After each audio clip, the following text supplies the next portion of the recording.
Este podcast es producido por el Centro de Investigaciones en Geografía Ambiental de la Universidad Nacional Autónoma de México.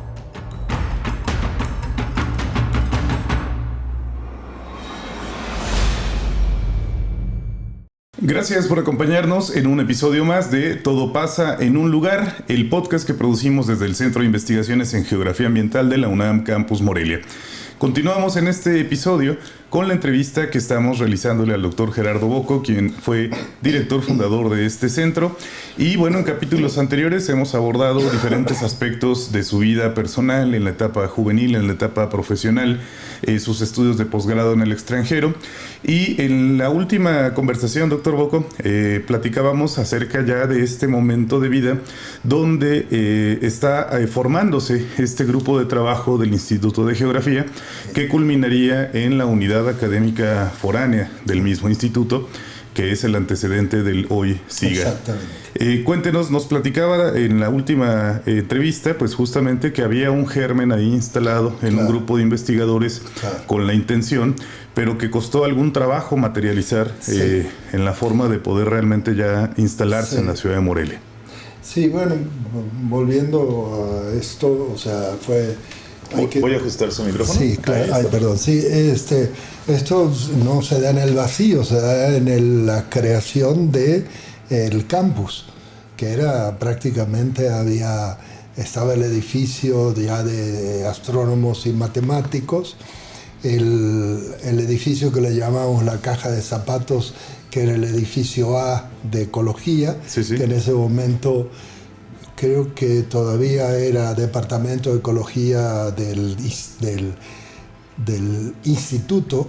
El Centro de Ecología de la UNAM de CEU ya se había hecho instituto, y el grupo de geografía. Entonces, con este grupo de geografía, con la relación con el gobernador y con el rector de la UNAM, se consigue la construcción del edificio donde estamos ahora, que creo que eso fue en 2005, que fue un paso adelante. Pero no llegaron en ese año, ¿no? Entiendo que llegaron... No, eso fue... o sea, hay que retrotraerse a fines del 94, ajá, principios del 95. Ahí es cuando empieza a armarse todo este grupo, en donde estamos involucrados varios, desde la Facultad de Ciencias, como comenté, otros del propio Instituto de Geografía. Yo estaba en Ecología, después en el INE, pero confluyendo en proyectos, muchos proyectos. Sí. Porque estuvieron un tiempo en una locación del centro histórico de la ciudad de Morelia, sí, claro, en la primera etapa, ¿no? Bueno, la primera etapa fueron departamentos que rentábamos en la Chapultepec, porque, como comentamos, hubo un momento en que la Universidad Michoacana estaba coordinador de ciencias el doctor Bedoya, que era una maravilla. Egberto Bedoya, ¿no? Egberto, sí. Nos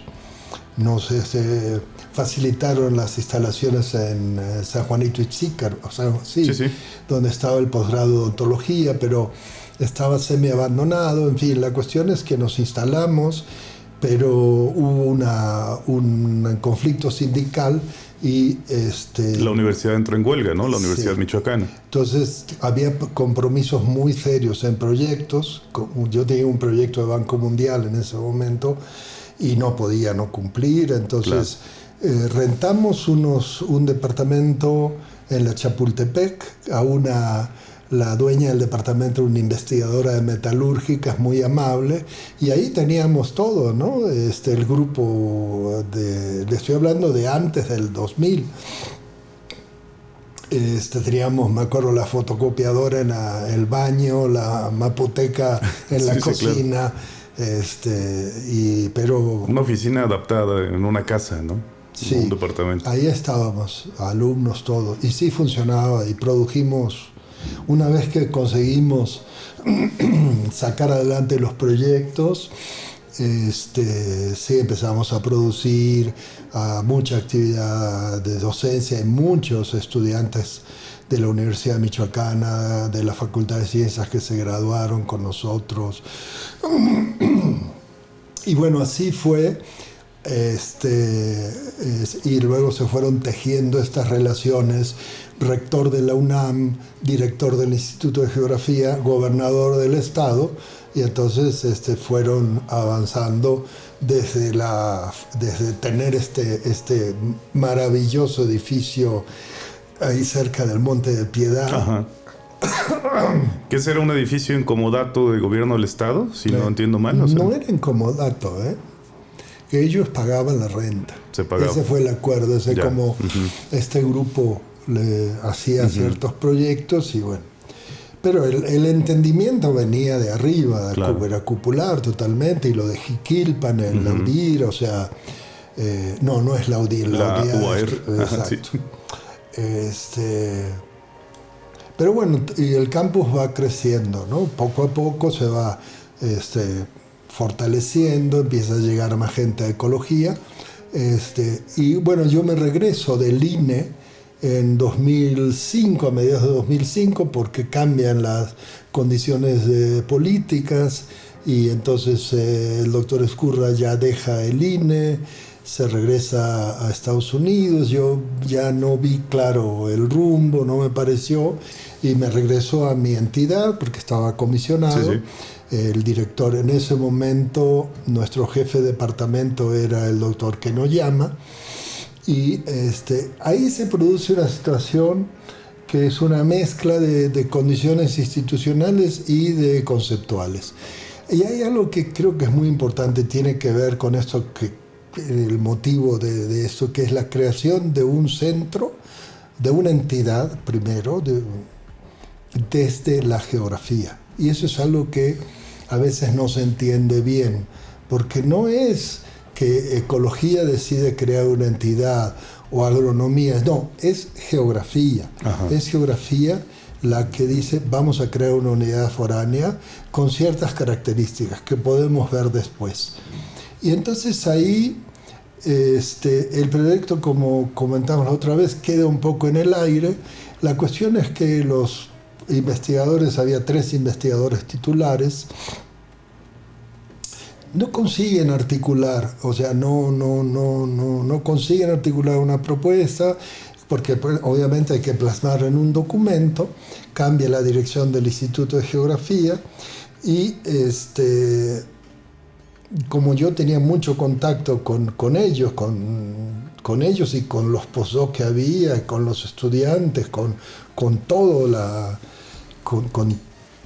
la actividad académica, proponen que me cambie y que colabore con esta iniciativa de crear una entidad, formalizar la creación de la entidad y echar a andar un proceso que podría desembocar en la creación. No estaba claro, porque los matemáticos también estaban al mismo nivel, y la coordinación de ciencias no podía echar a andar 2 procesos de creación de centro a la vez. A la vez.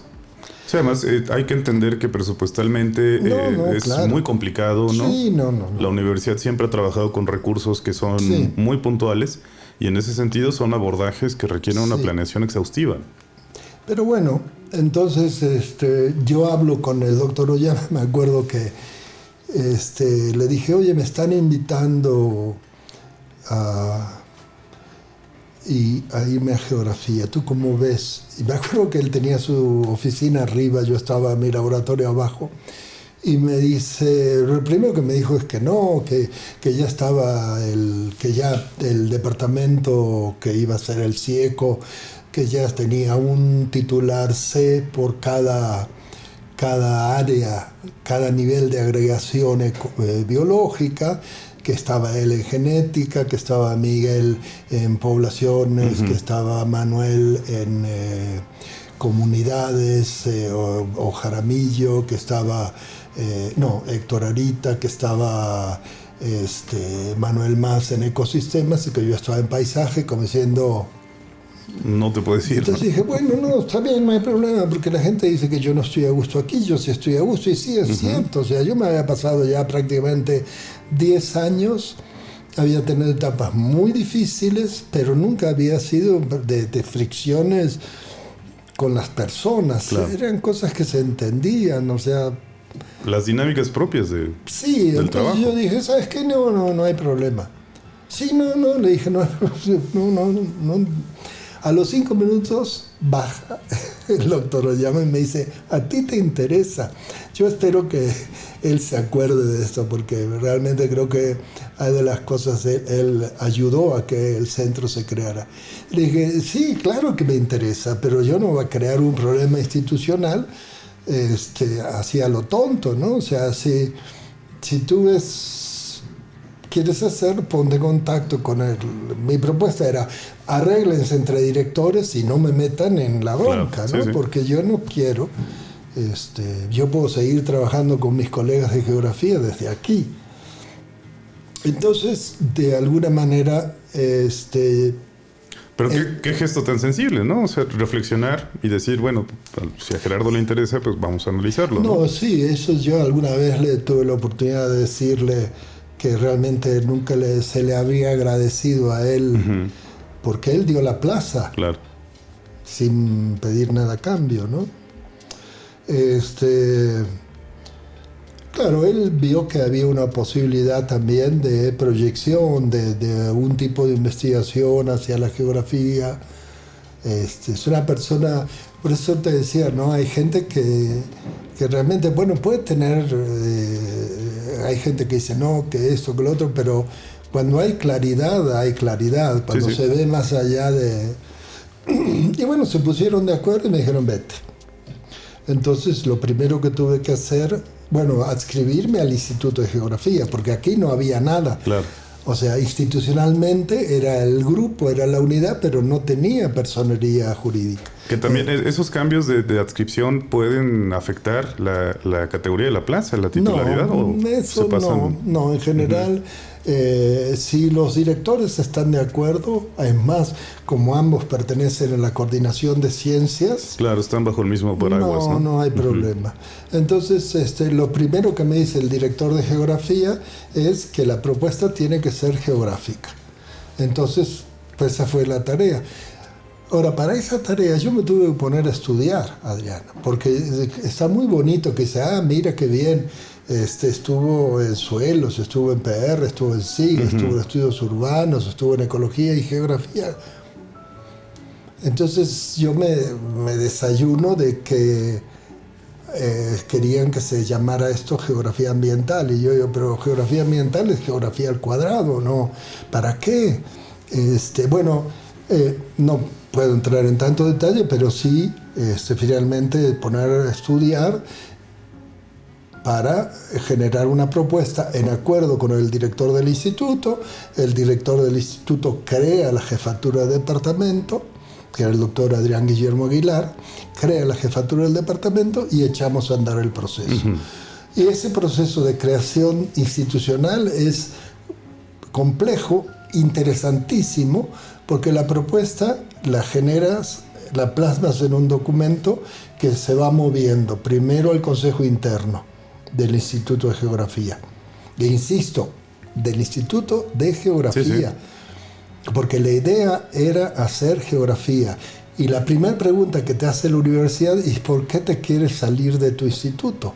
Bueno, pues nosotros planteamos problemas de escala. Nosotros trabajamos a nivel local, básicamente, y en todo caso regional. Entonces es una cuestión de dimensión. Problema de escala temporal, incorporamos la dimensión temporal, no solamente espacial, sino temporal. Y además proponemos que se trabaje de manera aplicada y en relación con las comunidades. Esto está en el ADN del SIGA. No es algo de ahora, de la justicia ambiental o de la no sé qué. No, esto se grabó, ahora sí, en mármol. Sí, por supuesto. Ahí está. Está incluso en la piedra fundacional prácticamente. Ahí está. Entonces pasa a la dictaminadora del instituto. De ahí pasa al Consejo Técnico, a la comisión que lo evalúa en el Consejo Técnico. De la Coordinación de la Investigación Científica. Que es una comisión ad hoc. Luego pasa al Pleno. De ahí pasa al CACS, que es la Consejo de Área, a la comisión que evalúa planes y programas y creación de centros. De ahí pasa al pleno del CACS. Y de ahí va a la comisión de, no me acuerdo cómo se llama, de creación de centros de consejo universitario. O sea, va pasando es una por escalera todo esto. Entonces es como que a la propuesta la sacuden, pero la sacuden porque además de verlo con lupa desde el punto de vista técnico, ven los intereses, qué callos estás pisando, ¿no? Y el Instituto de Geografía sí, en ese sentido, sí apoyó. O sea, el director apoyó, si bien no había sido su proyecto original, pero él tuvo una actitud lo abrazó, ¿no? muy institucional y realmente, y bueno, y a mí me dio la oportunidad de acompañar todo ese proceso hasta que esto demoró. Yo me cambié para acá creo que en mayo de 2006 y esto se concluyó en agosto de 2007, por ahí. Entonces fue toda esa etapa y además yo de ver todo eso, yo me puse a estudiar, así como te digo, estudiar. A ver, me empecé a sacar cuál es la noción de ambiente, cuál es la noción de ambiente en general, cuál es la noción de ambiente desde las ciencias sociales, cuál es la noción de ambiente desde la geografía, por qué ambiente y geografía están tan articulados, cuál es la noción de los ecólogos de ambiente, cuál es la diferencia entre un ecosistema y el ambiente, cómo se institucionaliza esto, cuáles son los centros donde lo ambiental está presente, cuáles son las licenciaturas, cuáles son los posgrados, todo eso.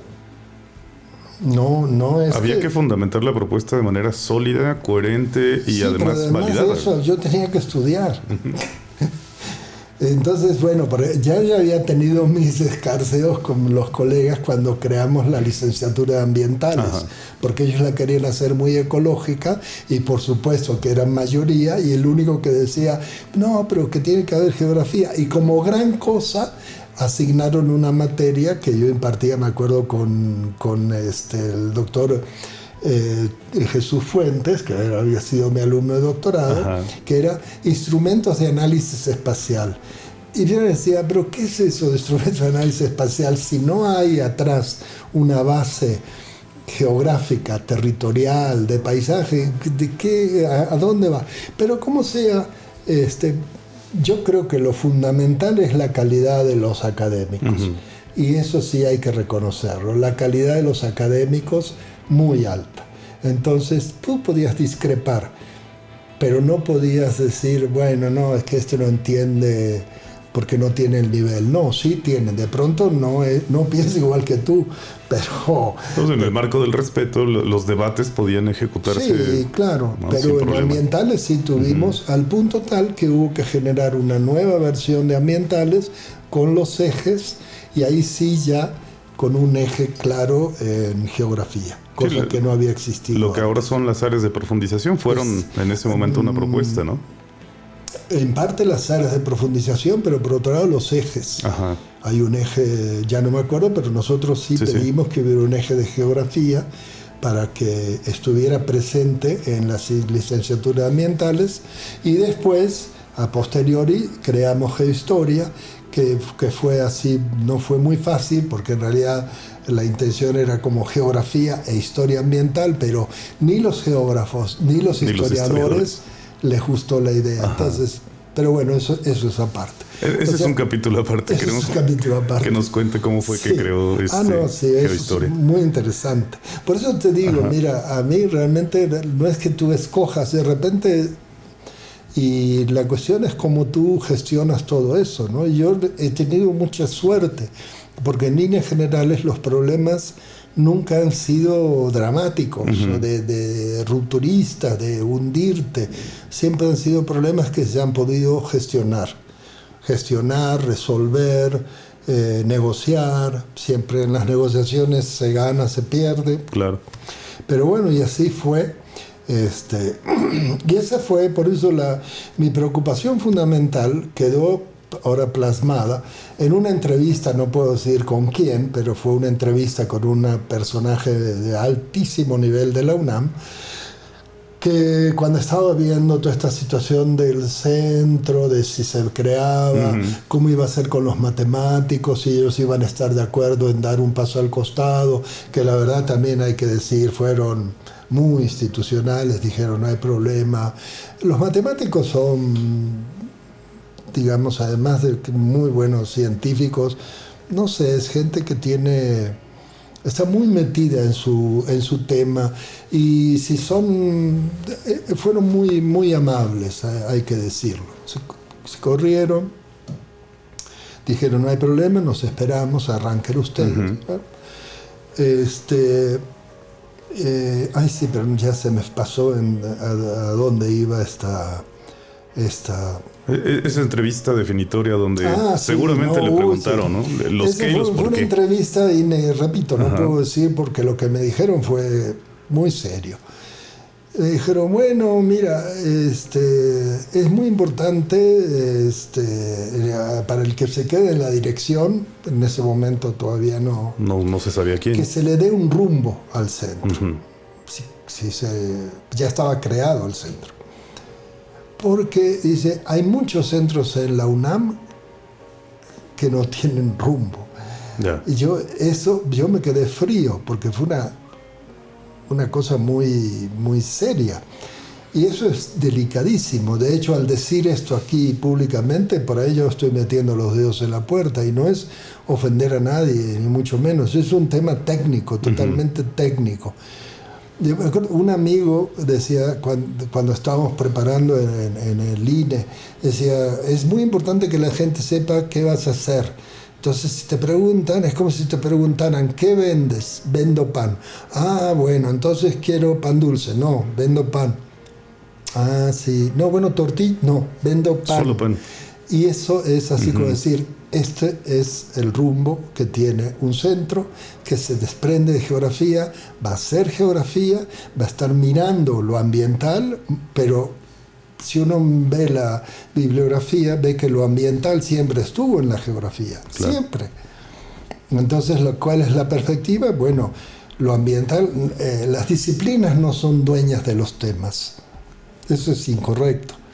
Lo que puede uno decir es, yo voy a trabajar en una cuestión ambiental, también trabajan economistas, también trabajan ecólogos, también trabajan antropólogos, pero ¿cuál es el pan que vas a vender? Es la dimensión espacial de lo ambiental. Eso es, punto.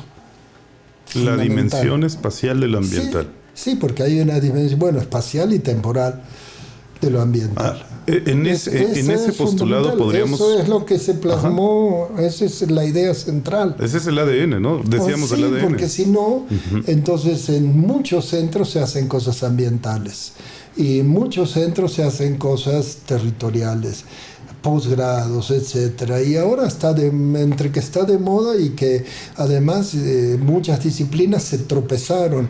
Las de ciencias naturales se tropezaron con la sociedad y las de ciencias sociales se tropezaron con el territorio. Entonces es como, tienes que evitar que sea una rebatinga de temas. Y no, yo soy el dueño, y no, tú aquí no entras. No, lo que tienes que decir es qué es lo que tú haces. Punto. Ustedes hagan lo que les parezca y vamos a trabajar en conjunto si tenemos acuerdos. Pero si uno no define qué es lo que hace claramente, nunca va a llegar a un acuerdo. ¿Cómo te vas a poner de acuerdo si no estás diciéndoles claramente que lo que vendes es pan? Ese es el pan del siglo. No pan dulce, no. Pan. ¿Quieres trabajar conmigo? Me respetas. Claro. Yo trabajo contigo porque de ti yo lo que necesito es, por ejemplo, todo el componente ecológico, porque yo no voy a hacer investigación en ecología, ni tengo las herramientas, no puedo hacerlo, no me corresponde, pero yo sí necesito el input, ¿no?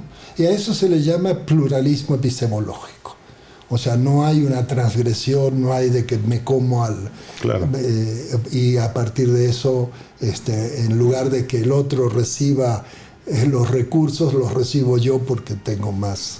Sí, que es parte del discurso de estas terminologías a las que hacíamos referencia, ¿no? Lo que ahora llamamos la interdisciplina, la transdisciplina. Claro, bueno, todo la esto. interdisciplina, eso existe, no es un invento de ahora.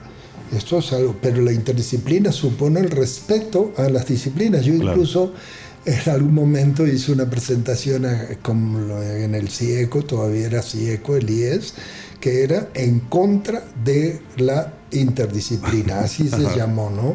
O sea, con ese afán de provocar la discusión. Claro. Pero bueno, a eso me refiero con que siempre hubo una discusión muy abierta, muy seria, y porque, bueno, por la calidad de los cuadros. Si los cuadros académicos no tienen calidad, no hay discusión, o sea, te vas a ir por los conflictos. Y eso es algo muy importante. Yo creo que en las universidades el nivel cada vez es más alto para ingresar. Una vez que ingresas, la gente se preocupa mucho que si el COA, es que la prueba más difícil es ingresar, después es sostener un crecimiento, mantener una productividad, ¿no? Sí. Lo importante es el ingreso, el concurso esa de primera ingreso. puerta. Entonces, por eso es que es muy importante tener claridad y tener claridad académica, pero además tener el respeto a la institucionalidad, Claro. a los canales que se deben respetar, a quién decide qué, quiénes son los órganos de decisión y quiénes son los órganos asesores. Entonces la democratización de la práctica en el marco de la libertad de cátedra es a nivel de los colegios.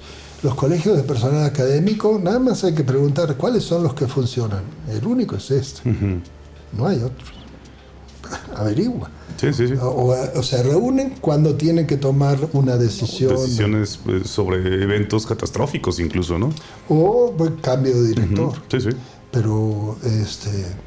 Pero el colegio del personal no decide. Para eso el caso de nosotros lo hicimos con mucho cuidado. Tenemos 3 representantes en el consejo interno. El consejo interno está compuesto de 3 representantes y 3 designados por la dirección.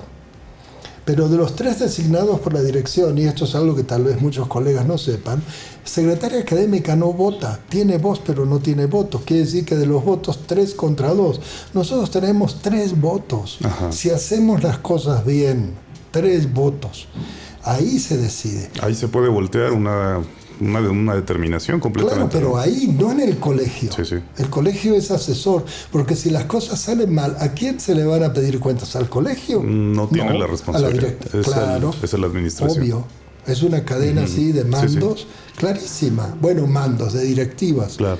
Con consensos. Entonces, la dirección tiene que generar los consensos para no tener que ejercer un voto de calidad. Exacto. Porque la directora tiene un voto, entonces 3 y 3. Pero si están 3 y 3, ella tiene que ejercer voto de calidad para que sean 4 contra 3. Porque la secretaria académica no vota. Exacto. Y eso no fue que nos sacó así, que me ocurrió. No, lo hicimos con toda La intención de que el colegio tuviera, pero no decidir el mandato del colegio. El colegio no manda, no hay mandato del colegio. Eso no existe. Hay sugerencia, hay propuesta, esto se discutió, hay toma de posturas, consensos. hay escucha. Claro, pero claro que tiene poder. El poder no está en el mandato, está justamente en esta gestión de generación de consensos. Claro, y sin embargo es un organismo que abona al pluralismo, es decir, a la integración de la voz, la opinión, la perspectiva. Si no existiera la dinámica, no tiene caso tener 3 individuos en el consejo interno. ¿Para qué los quieres? No, tú los quieres para que te representen ahí. Para que representen fielmente. Entonces, los técnicos su sector. tienen a la representante de los técnicos, los académicos investigadores a la representante y todos al que les va a dar voz en el CETIC. Voz y voto en el CETIC. Entonces esto, pues así es matemáticamente así. ¿Dónde están las mejoras? Pues en que la gente entienda estos canales, que no se pueden brincar las trancas. Porque si se brincan las trancas se acaba la posibilidad de generar consensos. Porque si hay un lugar donde uno puede disentir es en una universidad. En la administración pública, como comentamos, no puedes disentir. Estás en la administración pública y el jefe te dice, haz tal cosa, y tú vas y la haces. Claro. En cambio aquí te dices, bueno, a ver, vamos a ver, ¿no? Hay un dicho muy famoso, creo que es de un británico, habría que preguntarle a Mike McCall, que alguien decía que dirigir académicos es como arrear gatos, ¿no? Un arreo de gatos, imagínate, ¿no? To herdle cats, sí. Así decía. O sea, dirigir un grupo académico, claro, tienes que estar todo el tiempo porque es gente preparada, es gente que crítica, no le gusta que la manden, es gente que no le gusta lo administrativo, es gente creativa, es gente que está sobreevaluada todo el tiempo, te están evaluando que el SNI, que el PAPIT, que el PAPIME, que la dictaminadora, que la plaza, que todo el tiempo te están evaluando. Entonces tú a esa gente la tienes que tratar con cierta condescendencia, pero eso sí, en los marcos de la institucionalidad. Pues sí, porque si no respetas a la dirección, es que no se respeta a la persona, se respeta al cargo. Claro. Además a la persona. Porque esa persona fue designada por un rector. Y sí es cierto, o sea, yo también tendría 1000 críticas de la UNAM y que esto, lo otro. Pero hay un rector, bueno, finalmente está la Junta de Gobierno. Es lo que tenemos. ¿Que se puede mejorar? Claro que se puede mejorar. Todo es perfectible, pero en el escenario dado tenemos que buscar las maneras. Pero una vez que se toman las decisiones, tú respetas. Porque si no respetas, pues entonces se acabó la posibilidad de avanzar. Claro. Porque todo el tiempo te vas a encontrar con diferencias de opinión. Imagínate en esto, entre geografía, ambiente, hay un abanico de 180 grados de diferentes posiciones, que abre más la caliente, súbele, bájale a la flama, pon más teoría, no, pon más práctica, pon más cuantitativo, no, pon más cualitativo, todo. Que vale la pena recordar una escalera también de orden burocrático, y es que la UNAM puede crear unidades académicas, es digamos, la primera entidad o la más pequeña. Después se puede convertir en centro, después se puede convertir en instituto, después, si ofrece ciertos programas, se puede convertir en una escuela o en una escuela nacional. Bueno, son dos caminos, ¿no? O sea, ya ves que la universidad está hecha como dos coordinaciones de ciencias y humanidades, ¿no? Bueno, una que es las escuelas y licenciaturas y facultades, que es donde están las ENES, las FES y las licenciaturas. Esa es la Secretaría General la que lleva eso. Luego está la coordinación de humanidades, que son los centros de ciencias sociales y humanidades. La coordinación de ciencias, que tiene las subáreas. Nosotros estamos en ciencias, ingenierías y ciencias de la tierra. Luego están ciencias biológicas, médicas, física, X. Y luego está la coordinación que se encarga de difusión, que ahí está todo, cultura, Radio UNAM, todo.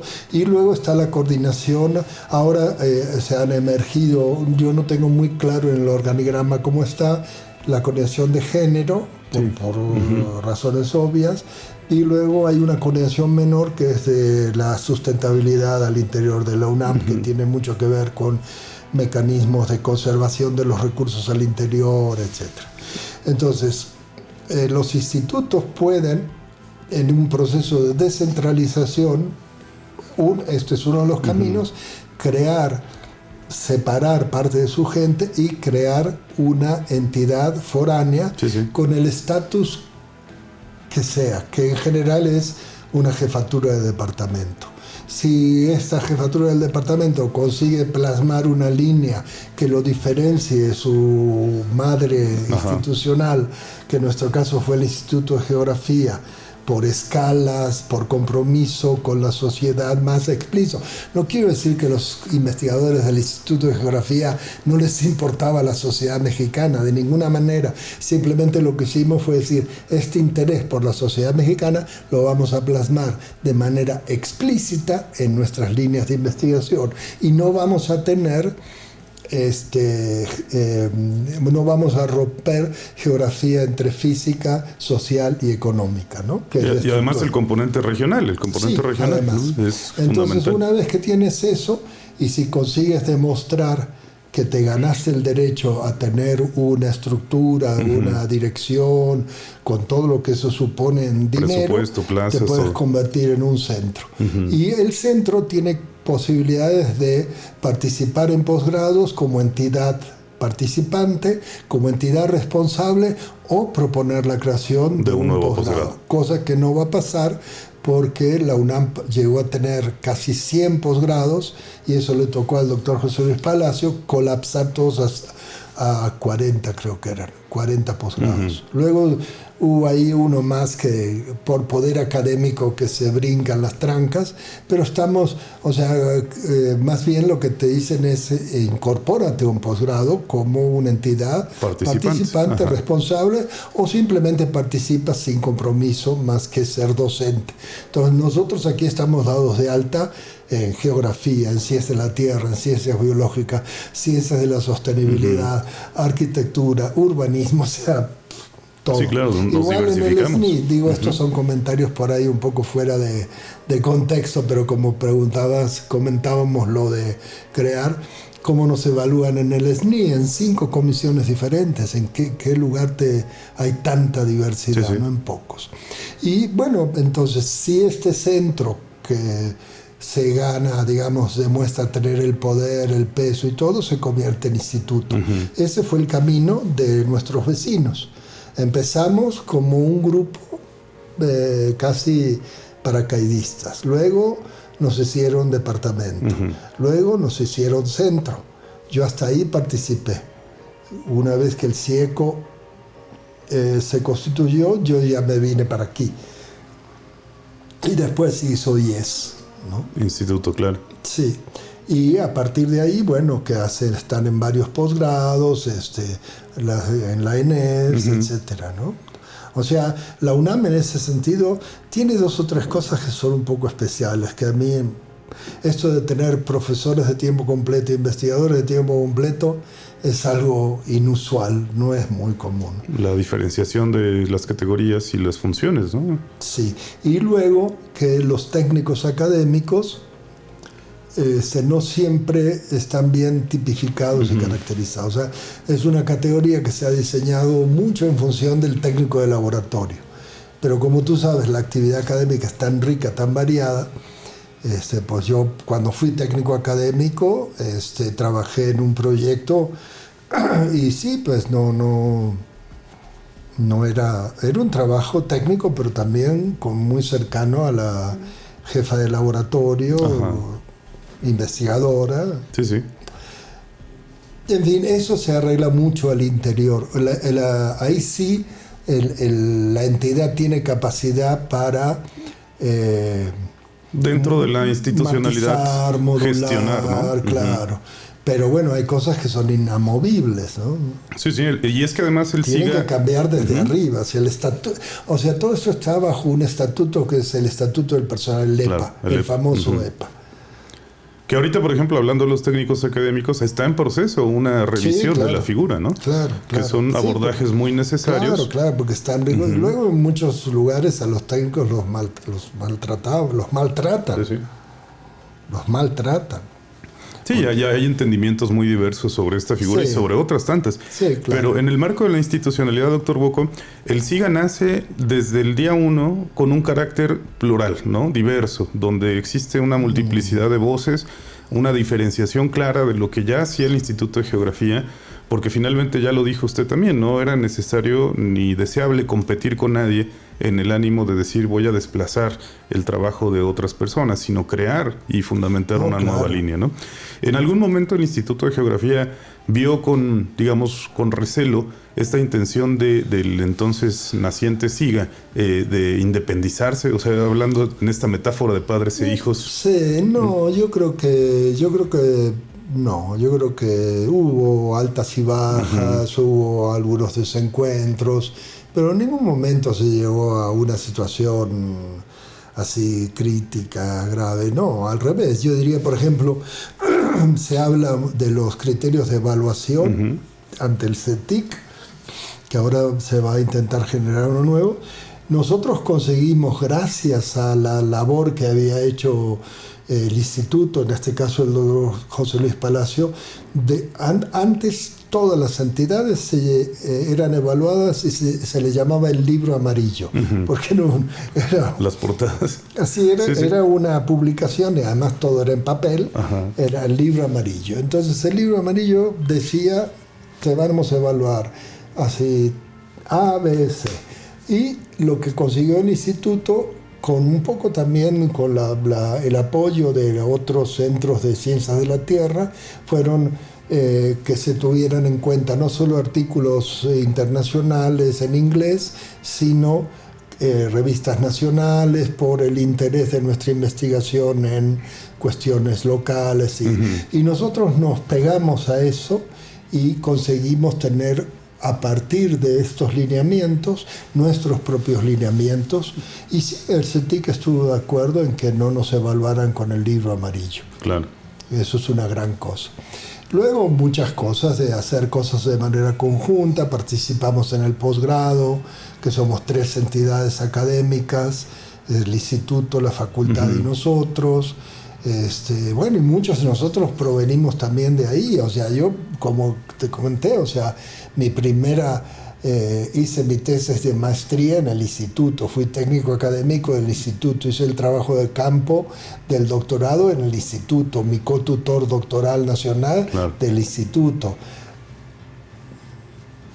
Sí, O sea, esa duda yo la tuve recién cuando llegué al SIGA. Me preguntaba cuál era la relación que subsistía con el Instituto de Geografía. Claro, y a la vuelta del tiempo me di cuenta que la relación es fluida, es armoniosa, es totalmente institucional, claro. ¿no? Pero imagínate, ¿cómo no va a haber diferencias? Sí, todo el tiempo. Aquí tenemos diferencias. Claro. Entonces, no, yo creo que no. Creo que siempre. Y hubo directores que tal vez fueron más cercanos, otros no tanto, porque no les interesaba, porque tenían su agenda. O sea, cada director o directora llega con su agenda y uno no puede esperar que digan, ay, ¿ustedes qué quieren? ¿Y cómo están? Y yo qué sé, no sé. Y además en absoluto respeto también a las formas institucionales, ¿no? De decir, bueno, ustedes ya tienen una... Es que eso es clave. Si no respetas los canales, te vas, sales. O sea, no funciona.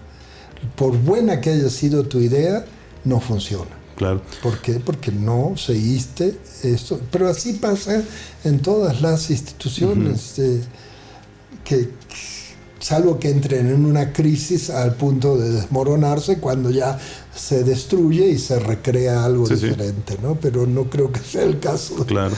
Y bueno, todas estas reflexiones, doctor Bocco, tienen también un interés personal, ¿no? Que es empezar a reflexionar sobre lo que va a ser el próximo aniversario del SIGA, 2 décadas prácticamente. Le preguntaba fuera del aire cuándo deberíamos situar la fecha. Según yo es 2006, por lo tanto 2026. No, 2007, ¿no? ¿2007? Sí, es cuando se crea, es 2007. Fundacionalmente, o sea, en libros deberíamos contar desde el 7. Como centro 2007, como jefatura de departamento 2006, claro. Y como grupo proto SIGA, incluso pues antes. 2000, 2000 por ahí, o depende qué tan atrás lo quieras llevar, pero en el momento en que el doctor José Luis Palacio dice que se haga un grupo es alrededor del 2000. Claro, 2000, 2001, no me acuerdo, había que preguntarlas. Sí, la existencia como centro tiene su relevancia porque festejaron los 10 años, es decir, hubo un festejo y una reflexión 2017, colectiva, ¿no? en el 10º aniversario, en el 17. Sí. Entonces, estamos de alguna manera cerca de lo que vendría a ser el 20º aniversario del SIGA. No está a la vuelta de unos días, desde luego, pero claramente habría una intención en el sentido de empezar a revisarnos en este contexto, ¿no? Es decir, ¿cómo se creó el SIGA? ¿Cuáles son las historias que subyacen a esta construcción académica, personal, los actores, las personas que participaron de manera directa o indirecta, quienes acompañaron el arranque y que quizá ya no están por diferentes razones, y bueno, digamos, las personas que se han ido integrando en diferentes etapas de la construcción de este centro, porque 20 años, pues bueno, para una entidad universitaria puede considerarse ya un momento, para hacer la metáfora, como de adultos jóvenes, ¿no? Es decir, ya hay una madurez, por ejemplo, en términos de productividad. Esto que hablábamos del rumbo, pues quedó suficientemente claro en el arranque, y preguntarle también si considera que hemos seguido ese rumbo en estos 20 años o se han ido modificando las líneas y los intereses. No, tiene que haber modificaciones. Algunas me parece que son muy genuinas, muy legítimas, porque se llama, los italianos dirían aggiornamento, ¿no? Que es poner al día.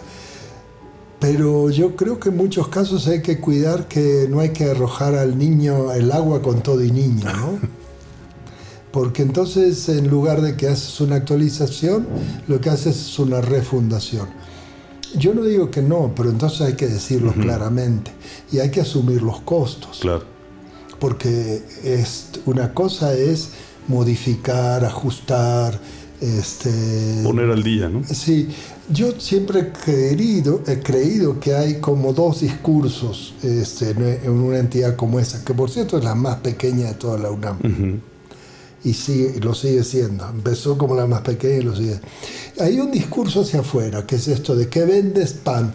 Mira, aquí esta es nuestra plataforma para que en el CETIC te entiendan, porque a los físicos, a los médicos, todos ellos son como los dueños de la pelota.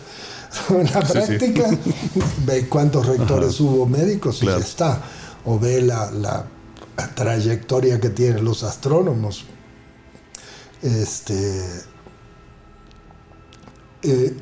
Entonces, sí, pues estas actualizaciones, ¿no? Sobre... Sí, pero estaba yo pensando, porque te decía esto de los dos discursos. Entonces tienes que tener un discurso muy claro, transparente, no muy rebuscado, no muy sofisticado, no quieras que... O sea, no es ¿cómo se le dice? Macramé, donde cada piecita del macramé es lo que uno de los académicos quiere. No, es una cobija que nos cobija a todos. Sí. Y hacia adentro, claro, esto puedes decir, pero eso es esquizofrénico. Pues puede ser, pero para sobrevivir en una universidad como esta de 350.000 almas, pues de pronto hay que ser un poco esquizofrénico. Y hacia adentro sí, ahí sí tenemos, cada quien tiene su línea de investigación. Parcelas propias de interés, claro, de gustos. Pero no puede uno esperar que se reproyecten en la cobija del pan. No. Entonces hacia afuera, y ahí sí es donde yo creo que hay que tener cuidado para no tirar, porque hay muchas cosas que se hacen que creo que tienen que estar claras. Por ejemplo, el reglamento interno. El reglamento interno es como... No sé, es como si fuera la constitución de un centro. Eso se apega, eso va al jurídico, no es lo que yo quiera, lo que a mí me parece. Yo me acuerdo que en el reglamento interno se definen las funciones. Por ejemplo, en el caso de la dirección, se define, al final dice, después de hacer todo esto, tiene que hacer investigación y docencia. Además, ¿no? No te lo dan, no es que a ver, ¿qué te parece? Así es. ¿Qué tipo de investigación? Eso es libertad de cátedra. ¿Qué tipo de docencia? Libertad de cátedra. Pero si tú no haces eso, no puedes decir, como yo soy director o directora, quiero que me evalúen en el PRIDE. No te van a evaluar en el PRIDE. Te van a dar CRAN. Y muchísimas cosas que las hicimos con muchísimo cuidado al inicio. Tomó mucho tiempo. Hubo posibilidad de consultar colegas de aquí, colegas de fuera, pero era parir chayotes, porque además había que hacer con mucho cuidado. Igual los criterios de evaluación, porque los criterios de evaluación, no puedes decir, yo quiero que me evalúen, y tú qué quieres. No, si yo escribo, por ejemplo, un libro, una novela de misterio, quiero que lo evalúen como libro. Vas al CETIC y el CETIC te dice, no te lo vamos a aceptar eso. Sí, claro, no entra en los parámetros. Imagínate. O sea, entonces a los demás los evalúan publicando, dirigiendo tesis, dando cursos o influyendo en tales y cuales procesos. Y a ti te evalúan por procesos, no, te evalúan por resultados. Es que ese es un tema central. O sea, es cierto que la investigación científica, más en áreas como la de nosotros, tiene mucho que ver con la sociedad. Y no es que estemos nosotros así como entrando al quirófano y ahí la sociedad que está esperando que les resolvamos los problemas territoriales y ambientales. No, lo hacemos de manera conjunta. El concepto de par ha cambiado. Pero por otro lado, la pregunta es, bueno, ¿quién te va a validar? ¿Quién va a decir que lo que tú haces está bien, está muy bien o está mal? Ese es un tema clave. Que me imagino fue uno de los retos más significativos, entre muchos otros, sus 8 años al frente del naciente SIGA, ¿no? Toda la gente que venía en 5A. Venía para obra determinada. Imagínate la cantidad de casos que tuvimos que procesar. Porque todos llegaban... Bueno, para empezar la infraestructura, o sea, que clave, ¿no? Sí. Decir el edificio. Pero afortunadamente teníamos el edificio, entonces... Pero bueno, esos presupuestos se manejan aparte, porque eso viene de obras y eso es aparte. Pero el presupuesto operativo, nosotros al principio nos quedamos sin PO. Claro. Porque nos crearon, y qué bueno, o sea, como quien dice, zarpa, bota el barco... Y tú dices, ¿y la gasolina? Pues espérate a que empiece el presupuesto en enero, ¿no? Entonces nos quedamos colgados del pincel. Pero eso es lo de menos. O sea, no, hay cosas que sí se requieren muchísima atención, muchísima dedicación. Y en muchos casos creo que hay que tratar de explicar muy bien para anticiparte a los problemas. Claro, además el diseño institucional. No queremos entrar en problemas, fíjate, por esto, por esto, ¿no? Eso es muy importante. Entonces yo creo que eso es algo que hay que cuidar, ¿no?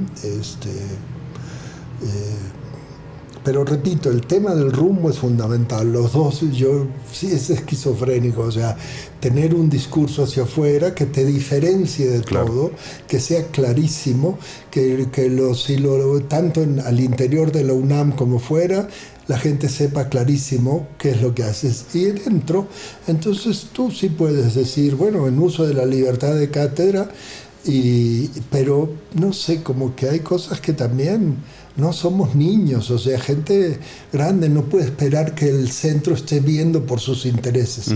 No, nosotros, eso iba, nunca se nos cayó un caso, nunca. De buscar las titularidades, los COAS. De todos, de pasarlas, cuando estabas para hora determinada, aprobación de la obra cada año. Pasar al COA, luego al pasar a la definitividad. Cerrado. Nunca se nos cayó un caso. Hubo problemas en 2 casos, pero fueron extraacadémicos. Y sí, o sea, fueron otros. Pero no un problema de valor. La sistematización, ¿Tú sabes lo que significa eso? Claro. ¿Por qué? Dices, ¿por qué no? Es que cuidamos a la gente. Es lo que te digo. Una vez que ingreses, te pegamos antes de que ingreses. O sea, así como si fuera el ring, te llevamos contra las sogas y te damos hasta cansarnos. Pero una vez que estás, te protegemos. Y no es proteger la mediocridad, es evitar que caigas por tonterías. Que si hubo un problema por familia, hubo un problema de salud, o un problema de búsqueda de tu línea de investigación, o sea, todo eso no puedes ir ahí tipo cuenta Chile, cuánto, no, es cómo. Y nunca se nos cayó, entonces eso para mí es muy importante. Porque al final de cuentas eso es lo que consolidó este centro en términos del personal académico y de la calidad del personal académico. Tienen que tener temor de que si no están reflejados en el macramé, no va a pasar nada. Porque al SIGA no le conviene que se le caigan los casos. El SIGA nunca nunca salió, hasta un par de hechos desagradables, nunca estuvo en la boca del comentario del CETIC. Siempre era todo 100% bien, sin ningún problema. Se le puede preguntar a la que fue la secretaria técnica, que era la que nos enseñaba cómo hacer las cosas, Betty Cruz, Beatriz Cruz, la licenciada Beatriz Cruz. Ahí están los resultados. Ahí están. Entonces eso para mí es fundamental, cómo se cuida a la gente. Y eso implica cuidar a la gente, personal de investigador y técnicos. Y además la administración, o sea, no poner a la administración en una situación desagradable. Ellos son la administración es la que cuida los recursos, es la que cuida que no se haga mal uso de los recursos. Sí, que no falte nada, ¿no? Y ellos son los que ven el personal de intendencia. Entonces, yo creo que eso es fundamental. O sea, no es solamente llevarte bien, de tener buena relación y saludarte en los pasillos. Y es que cada quien haga lo que le toca hacer, pero cuidar a la gente, ¿no? Entonces, para mí eso fue un gran logro. Tener muy bien estructurado todos los reglamentos, que había que pasar por el jurídico. Sí, no era una ocurrencia interna. Voy a reglamentar quién abre la puerta. No. Hay algunos que sí son muy serios, otros no. Pero y luego cuidar a la gente. O sea, en todo caso, como si fuera tu hermana, el hermano de uno. Si alguien te va a hacer, a jalonear aquí adentro de la casa, pero afuera yo te voy a defender. Claro. Sí, yo una vez sí tuve que hasta me llamó la atención el coordinador, porque sí me puse mal por un comentario de un caso de nosotros, muy arrogante el comentario, y sí me llamaron la atención. Sí. Pero no, Gerardo, no. Pero es que además, pues es el papel finalmente que le tocó desempeñar como fundador, como director fundador, como integrante de este grupo primigenio, ¿no? Es un privilegio. Yo lo dije cuando casi me llegué casi a las lágrimas, cuando fue mi último informe que vino el doctor Narro, con el que había tenido una fricción que no voy a comentar aquí porque no viene al caso, involuntaria, yo por ser distraído realmente. Pero cuando para mí no hubo mayor privilegio que de haber sido tener esa oportunidad de devolverle siquiera un poquito a la UNAM, y de manera, a pesar de la autonomía universitaria del país. Para mí, sí, somos autónomos, pero a mí eso de la autonomía está bien, pero sí, o sea, ¿de dónde viene el recurso, Adrián? Es público. Bueno, ya está. Entonces, sí, puedes ser todo lo autónomo que quieras, pero hay un deber, y es el deber para mí con el país. No ha habido un privilegio, no ha habido nada que pueda ser. Nunca más esto ya para mí fue lo máximo. Es algo que no tengo palabras para expresar, porque sí, pues sí, y la colaboración que tuve de mis colegas, de nuestros colegas, antes de que llegaran, digamos, nuevos personal técnico y de investigación, y la coordinación de ciencias, tener al doctor Aramburu de coordinador, él, un lujo. O William Lee también fue. Claro. Y no sé, yo la verdad no tengo, hubo problemas, pero de esos ya me he olvidado. Estaba haciendo cuentas mentales. Usted finalizó su segundo periodo de dirección exactamente hace 9 años. Sí. 2 periodos del doctor José Antonio Vieira, más el periodo actual de la doctora Isabel Ramírez. Sí. Entonces, 9 años han pasado desde que tuvo ese informe con el doctor Narro, ¿no? El informe final de actividades, donde por la misma normativa de la UNAM ya no puede tomar un puesto de dirección. Claro. Pero bueno, han pasado 9 años. ¿Cómo los evalúa en términos generales? Es decir, la evolución del SIGA, el camino que hemos seguido, las incorporaciones académicas, las líneas de investigación, la productividad, e incluso este vínculo con la sociedad 9 años después del final de su gestión, doctor Bocco. Bueno, hay cosas que se han mantenido. Siempre nosotros hemos sido un centro muy productivo, al nivel que tú quieras, internacionales, publicaciones, artículos, indexados, no indexados, en inglés, en español. Siempre hemos tenido qué capítulos, qué libros, qué docencia. Pues a veces las tesis especialmente nos pegó durísimo la pandemia, pero en general yo creo que los informes de actividades nunca han sido algo de lo que no hayamos podido estar satisfechos y en muchos años orgullosos. Claro. Yo creo que sí eso se ha mantenido. Hay cosas que creo que hay que cuidar un poquito y tienen que ver con este tema del rumbo, que es justamente lógico, porque si nosotros estuviéramos en un centro de las ciencias exactas naturales, es como que se puede encajonar más fácil, pero en nuestro caso sí se abre mucho el abanico. Entonces creo que eso es una cosa que es una, ¿cómo decir? Es una fortaleza, pero también encierra algún riesgo. Sí, encierra un riesgo, porque está esta idea de que, bueno, yo quiero que el centro responda a mis intereses. Y si eso hay que cuidarlo mucho, porque no existen tus intereses, existen los intereses del centro.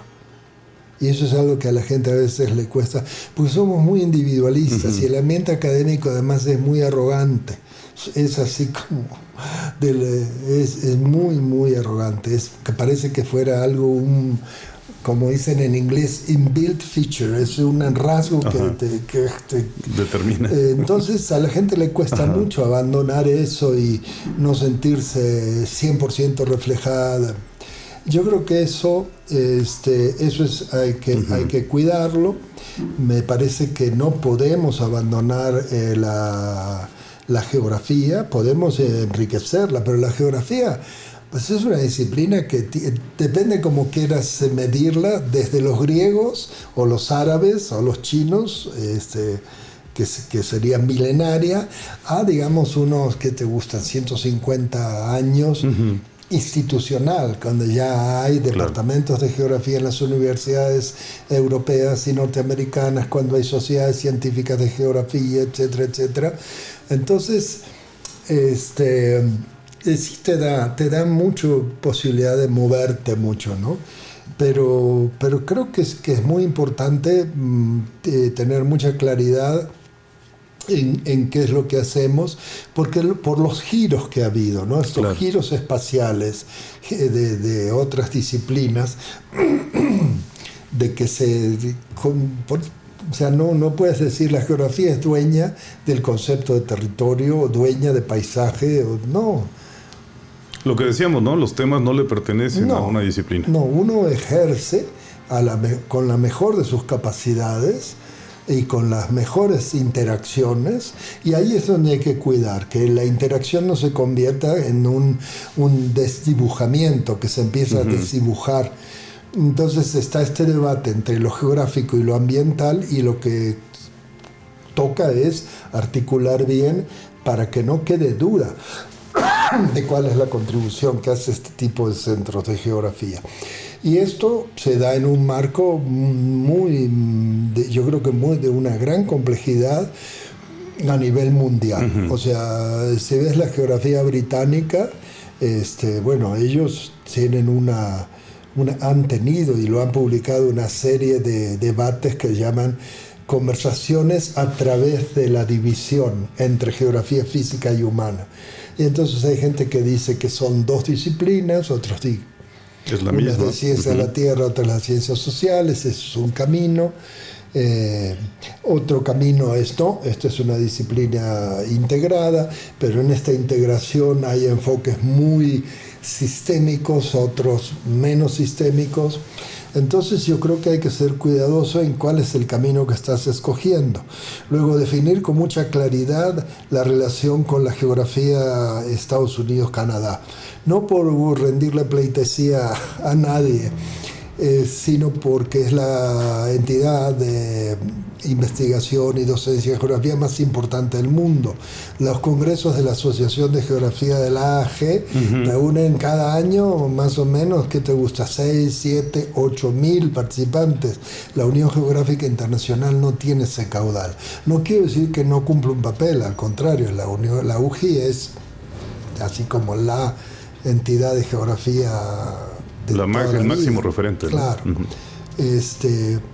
Entonces, nosotros participamos en un consorcio latinoamericano de geógrafos latinoamericanistas. Perdón, se llama Consorcio, sí, CLAG, Consorcio Latinoamericano consorcio de geógrafos latinoamericanistas. No son latinoamericanos, puede ser un británico, pero tiene un enfoque centrado en América Latina. Y básicamente son canadienses y de Estados Unidos. Y con ellos hemos hecho muchas cosas, hemos tenido muchas relaciones, nos han ayudado mucho. No es que nos ayuden, sino mirar un poco su práctica nos ha enseñado. Pues sí, o sea, yo creo que la discusión en geografía es muy intensa. O sea, no es la primera vez que centros de geografía, departamentos de geografía se caen.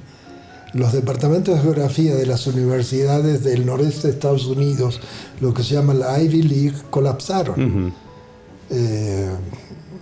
No estoy seguro de todos, pero por lo pronto Princeton, Columbia. Y tú dices, pues eso no es muy común.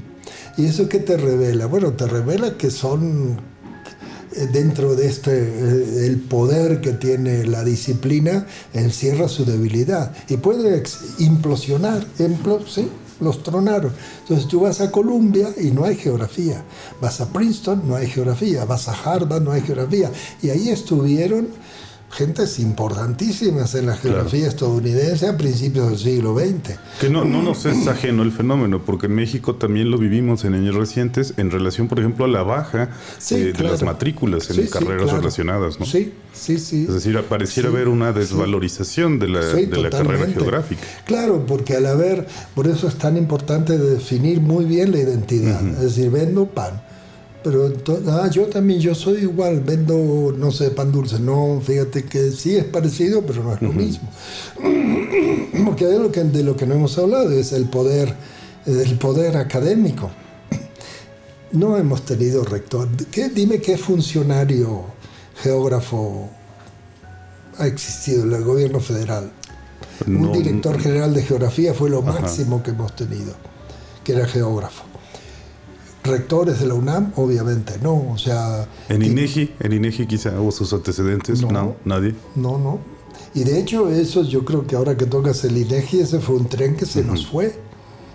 Cuando se crea la CETENAL en los 60, la geografía universitaria decide no participar, pese a ser invitada. Ya. Fue una decisión académica consciente, no ser parte de ese proceso. Eso es muy delicado, porque implica personas y eso, claro. Pero es delicado.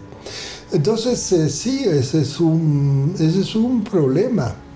Cuando los temas son tan importantes y si uno pierde de vista la trayectoria de la disciplina, la genealogía, me acuerdo que una vez el doctor Ruy Pérez Tamayo, coincidí por una invitación, estaba en el Colegio Nacional y durante ciertos años personas del Colegio Nacional como el doctor Luis Felipe Rodríguez, Susana Lizano, sí, claro. Ella se incorporó después, pero me acuerdo que Luis me invitó a una comida y ahí coincidí con el doctor Ruy Pérez Tamayo, que dejó su patólogo a los 95 años, todavía iba al laboratorio. Sí. Me acuerdo que estábamos comiendo, entonces estábamos platicando sentados y yo le intenté explicar, cuando me pregunté, ¿y usted a qué se dedica? No, pues en geografía, y intenté explicar, dije, no, es una disciplina, pasa que como prácticamente dije, bueno, tenemos un enorme potencial, pero nuestro poder académico es muy, muy bajo. Y me dice, claro, una disciplina con prosapia, ¿no? O sea, yo, ay, por Dios. Y sí, creo que en buena medida es así, como que es algo que hay que cuidar, porque tenemos que hacer las cosas bien. Por eso insisto mucho en este tema de la gente no debe tener temor, tiene que tener confianza en estas dependencias. No les va a pasar nada porque no sean geógrafos. Al contrario, todo lo contrario. Lo que sí hay que tener un poco una idea muy clara de hacia dónde se va, ¿no? Pero son temas, es una discusión que no se concluye nunca. Ni se va a acabar, ¿no? No, porque todo el tiempo hay nuevas aproximaciones. Ahora, en los últimos años, los organismos internacionales han pasado a tener propuestas que tienen que ver con temas geográficos, pero no hacen explícito que es un enfoque geográfico, esos organismos internacionales. En el CONACYT, los PRONACES, el tema territorio, espacio, región, paisaje, no existió. No existió. Habrá que ver si se retoman todo ahora era con la Secretaría.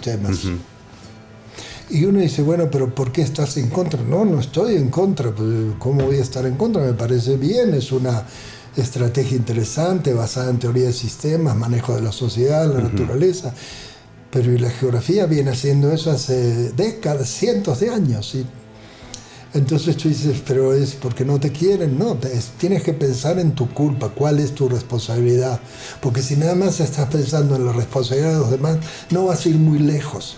No Tienes que pensar tú qué es lo que vas a hacer para conseguir qué objetivo, en cuánto tiempo, con qué aliados. Si no decides eso, bueno, pues vas a ser un centro más que va a ser un poquito de geografía, un poquito de ambiente, un poquito de territorio. Claro. Como Doctor tantos. Bocco, ¿le parece si dedicamos un capítulo adicional a la visión de la geografía actual? Ese me parece como un abordaje muy interesante. Sí, bueno, como tú. O sea, a mí lo que te decía, me da un poco de pena de estar así como, oiga, este tipo, ¿por qué está tanto tiempo? Quítenlo, no, mejor pónganse a ver otras cosas en YouTube, hay cosas más interesantes. Ha dicho cosas muy interesantes, una de ellas a lo largo de las diferentes entrevistas es, las cosas a mí me encontraron, no necesariamente las encontré yo, las cosas me encontraron a mí. Y lo sostengo. Pero cada cosa que lo ha encontrado doctor Bocco, hasta donde hemos platicado, ha sido relevante, ha sido significativa y sobre todo ha tenido impacto en una disciplina, en una ciencia y sobre todo en personas que puede ser una comunidad, el integrante de un grupo de trabajo, algún estudiante, algún colega, el cuerpo académico del SIGA, la propia institución, la Universidad Nacional. Vaya, creo que el alcance de estos impactos es muy extenso y lo estamos viendo justo con las entrevistas a la hora de publicarlas. La gente lo reconoce, lo recuerda, le manda sus mejores deseos, saludos y demás. En ese sentido, doctor Bocco, creo que está plenamente justificada la charla y lo que nos tome. Bueno, yo voy a hacer lo que sea conveniente, lo que sirva para el SIGA. Si sirve para el SIGA, lo hago. Y si consideras que se pueda... Pero bueno, esto lo puedo platicar fuera del aire. Claro. Una propuesta. Doctor Bocco, ya para cerrar este capítulo, ¿qué sigue para usted? En esta vida tan compleja, tan llena de matices, tan llena de experiencias, y tras haber dejado su segundo periodo de dirección, continuó su trabajo como investigador en el SIGA, abordó una serie de problemáticas y de intereses académicos que ha seguido desarrollando, continúa asesorando alumnos, pero también ya hay muchas personas que en un momento de vida también ya están mirando hacia los escenarios de la jubilación, del retiro. No. Usted sigue activo, sigue muy activo en todas sus redes académicas, pero cuéntenos qué le gustaría hacer hacia el futuro en este aspecto. No, yo creo que, bueno, sí fueron una etapa, claro, porque fueron 8 años en la dirección, 1 año y medio en la jefatura, que creo que fue de las etapas más pesadas. Y después, claro, todo fue como... hay gente que no puede volver al cubículo, ¿no? Sí. Directores o directoras que... Yo, la verdad, me estaba feliz. Y lo que creo es que hay algo que es importante tratar de que la plaza se libere, ¿no? Para que esté disponible. Pero por otro lado, bueno, es algo que yo ya lo he discutido con 2 directores y con un coordinador de ciencia. Cuáles son los momentos. Luego vi lo del programa de retiro voluntario. Sí, así lo estoy considerando. Pero yo no me imagino sin actividad académica. Sí puedo imaginarme con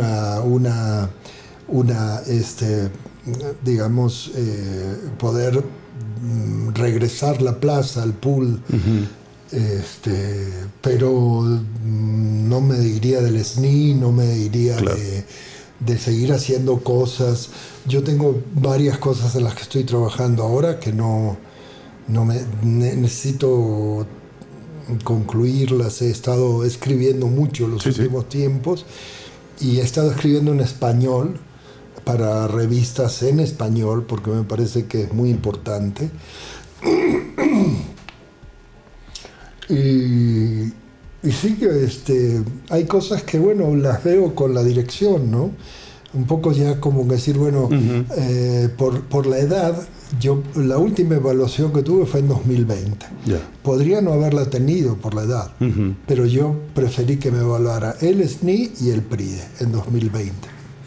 Entonces, esas evaluaciones que ya son para siempre, pero yo preferí, porque quería yo estar seguro de que no me iba a quedar en una posición nada más por la edad, sino porque me la había ganado. Sí, no era un privilegio, era merecido. Sí, entonces ahora sí ya no me evalúan. Ya no me evalúan. Sí, en el programa de actividades, no, el plan de trabajo sí. Sí. Y además porque, bueno, para mí es gratificante estar con alumnos. No me pesa la docencia, al contrario, casi yo diría que me divierte. Yo no sé los alumnos, pero yo me la paso bien. Si no se la pasan bien, problema de ellos. No, hay que hagan lo que quieran. Pero dirigir tesis, algunas tal vez hay que empujar más, así como que les cuesta, otros que van bien. Luego tener alumnos fuera de aquí, en Guerrero, en Patagonia, pues veremos. Yo sí estoy, digamos, viendo la manera de dejar la plaza y no la actividad. No sé cómo. Es algo que tendré que ver con la directora. Pero sí, yo platiqué con el director anterior, el coordinador de ciencias, acerca de esto. Y el mensaje fue: no te apures. Así que dije, bueno, no sé. Yo mientras esté físicamente apto, mentalmente lo que he hecho es me he concentrado en temas y los que no me interesan los dejo. Porque yo sé muy bien, por ejemplo, toda la cuestión que se dice, la memoria, que se olvida uno. Pues yo siempre fui muy distraído. Con la edad peor, pero desde muy joven fui súper distraído. Pero doctor Hugo, en estas charlas me ha dado usted nombres, pero fechas. Por ejemplo, cuando preguntas el nombre de la profesora que fue y se me olvida, después me acuerdo de ese tipo de cosas. Pero yo sí soy muy distraído. Mi esposa a veces dice, bueno, va manejando y es como ese chiste, el árbol, el semáforo, la viejita. No, para manejar no, sí soy muy, muy cuidadoso, pero sí me distraigo mucho, ¿no? Pero bueno, veremos, no sé, veremos. Yo mientras tanto sí necesito terminar varias cosas, varias tesis, y nuestros temas a mí me apasionan. Me parecen muy difíciles, algo que les digo a los estudiantes, son temas difíciles y ellos parecen no darse cuenta, porque quieren hacer 1000 cosas. Y, ¿cómo van a hacer 1000? Es una cosa en la maestría, 3 o 2 o 3 el doctorado, pero sí se aborazan, ¿no? Pero a mí sí me fascinan nuestros temas. No podría yo pensar en algo que me interese más que esto que hacemos. Nada. Hay cosas que me parecen súper interesantes, ¿no? De la ecología, biología, la neurología, todo ese tipo de cosas me parecen interesantísimas, o de la geología. Bueno, pero para eso están las revistas de divulgación y uno puede seguir leyendo, ¿no? Pero bueno, está bien. Qué maravilla, doctor Bocco. Eso significa que no hay de su parte ningún interés por cesar la actividad. Que sería absolutamente legítimo si alguien lo eligiera así. Sí. Igual que es legítimo decir, quiero continuar haciendo esto, porque es lo que me vivifica, lo que me apasiona. Sí, eso es cierto. Y para su personalidad, que es así tan enérgica, tan proactiva, pues claramente no lo vemos de otra manera. Al menos quienes lo conocemos no nos imaginamos a un Gerardo Bocco que no esté haciendo geografía. Ya platicamos en 2 años. Doctor Bocco, muchísimas gracias por acompañarnos a esta entrevista. Gracias. Continuamos con ella. Gracias a ti. Y a todos ustedes por seguirnos en este podcast Todo pasa en un lugar. Y añadimos como corolario, como siempre, y en un tiempo. Hasta la próxima.